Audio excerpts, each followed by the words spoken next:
Bismillahirrahmanirrahim. Assalamualaikum warahmatullahi wabarakatuh. Alhamdulillah. Alhamdulillahi rabbil alamin. Wassalatu wassalamu ala asyrafil anbiya'i wal mursalin, Sayyidina Muhammadin wa ala alihi wa ashabihi ajma'in, amma ba'd. Para pemirsa yang dirahmati oleh Allah Subhanahu wa ta'ala dimanapun Anda berada, marilah kita merenung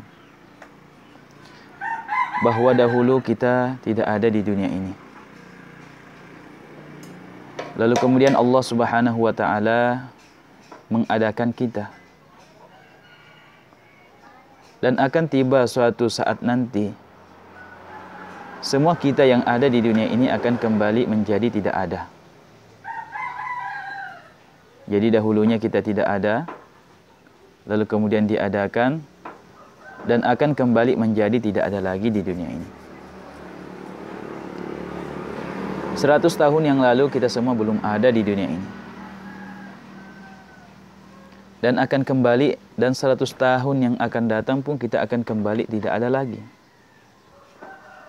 100 tahun yang lalu kita belum dilahirkan, kita belum punya nama, bahkan kita belum dikenal sama sekali. Dan begitupun 100 tahun yang akan datang kita kembali akan tidak ada lagi. Jadi hakikatnya kita di dunia ini hanyalah dalam suatu perjalanan. Perjalanan dari satu alam ke alam berikutnya. Sekarang kita sudah berada di alam dunia dan akan berpindah ke alam akhirat yang telah dijanjikan oleh Allah Subhanahu wa ta'ala. Rasulullah sallallahu alaihi wasallam pernah berpesan kepada Sayyidina Ibnu Umar radhiyallahu anhuma. Sayyidina Ibnu Umar berkata, "Akhadha Rasulullah sallallahu alaihi wasallam bimangkibai." Rasulullah pada suatu hari pernah memegang kedua pundakku. Faqala, seraya berkata, seraya bersabda, "Kun fid dunya ka'annaka gharibun." Jadilah engkau di dunia ini seakan-akan engkau adalah orang asing. Au abiru sabilin, atau orang yang dalam pengembaraan, orang yang dalam perjalanan. Ini adalah nasihat Rasulullah sallallahu alaihi wasallam kepada Sayyidina Abdullah ibnu Umar. Dan tentunya nasihat ini juga untuk kita semua sebagai umat beliau, sebagai pengikut beliau Rasulullah sallallahu alaihi wasallam. Jadi kita diperintahkan di dunia ini seperti atau seakan-akan kita ini adalah orang asing.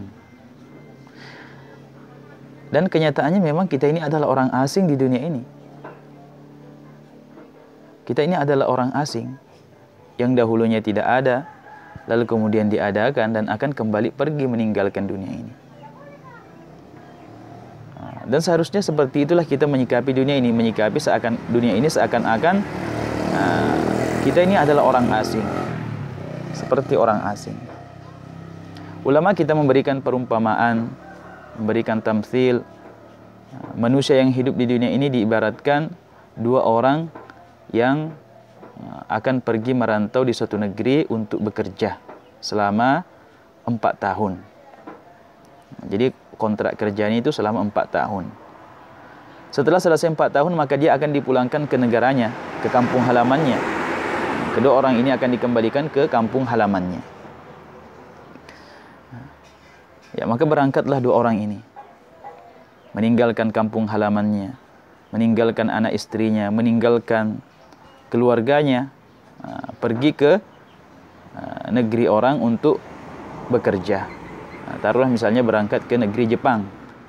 Karena di negeri Jepang itu di masyarakat kita terkenal dengan nominal gaji yang tinggi. Maka berangkatlah dua orang ini. Setelah sampai dia bekerja. Orang yang pertama, setiap dia menerima gaji, maka semua gajinya itu dihabiskan, digunakan untuk berfoya-foya, digunakan untuk bersenang-senang. Tidak ada yang disisihkan untuk ditabung. Di tahun pertama, semua gajinya dihabiskan. Di tahun kedua seperti itu juga. Di tahun ketiga kembali melakukan hal yang sama. sampai di tahun keempat, semua gajinya dihabiskan, tidak ada yang disisihkan untuk ditabung. Nanti dia sadar setelah tiba tahun keempat, di akhir tahun keempat, setelah masa kontraknya sudah hampir habis, barulah dia sadar ternyata selama 4 tahun ini dia belum mengumpulkan apa-apa. Dia belum punya tabungan sama sekali. Padahal sebentar lagi dia akan dikembalikan ke kampung halamannya. Maka tentu orang yang pertama ini akan kembali dengan perasaan malu. Malu dengan keluarganya, malu dengan anak istrinya, malu dengan tetangganya, malu dengan orang sekampungnya. Kenapa? Karena dia berangkat dalam keadaan miskin pun kembali dalam keadaan yang sama, tidak memiliki apa-apa. Kenapa? Karena semua penghasilannya dihabiskan, gajinya dihabiskan di negeri orang. Dia tidak mengirim, tidak menyisihkan dari sebagian dari gajinya untuk dikirim ke kampung halamannya untuk dinikmati setelah dia kembali dari negeri yang ditempatinya untuk merantau. Jadi yang pertama dia akan menanggung perasaan malu, dan yang kedua dia akan kembali menderita seperti sebelum merantau. Karena dia kembali belum punya apa-apa. Sementara orang yang kedua, ini adalah perantau yang cerdas. Setiap dia menerima gaji, setiap bulannya maka disisihkan sebahagian besar gajinya untuk ditabung. Setelah terkumpul selama 1 tahun, di akhir tahun pertama itu dia kirim uangnya, dia kirim gajinya kepada keluarganya yang ada di kampung. Lalu dia berpesan bahwa ini ada uang, tolong digunakan untuk membeli rumah. Di tahun kedua dia kembali melakukan hal yang sama. Setiap bulan gajinya disisihkan, sebahagian besar disisihkan untuk ditabung. Di akhir tahun kedua dia kembali mengirim uang kepada keluarganya. Di akhir tahun kedua dia mengirim uang kepada keluarganya dan berpesan agar uang itu digunakan untuk membeli sebidang tanah atau membeli sawah dan sebagainya. Di tahun ketiga kembali dia melakukan hal yang sama. Setiap bulan uangnya, gajinya ditabung. Sehingga di akhir tahun ketiga kembali terkumpul gaji yang banyak. Dikirimlah gajinya itu kembali kepada keluarganya. Dan berpesan kepada keluarganya agar uang itu digunakan untuk membeli mobil, motor, dan kendaraan lainnya. Di tahun keempat dia kembali menabung. Setiap bulan gajinya itu disisihkan sebahagian besar untuk ditabung. Maka di akhir tahun keempat habislah masa kontraknya.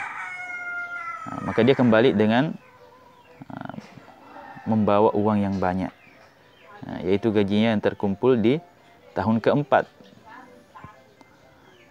Ketika dia kembali ke kampung halamannya, maka dia kembali dalam perasaan gembira, dengan perasaan senang. Kenapa?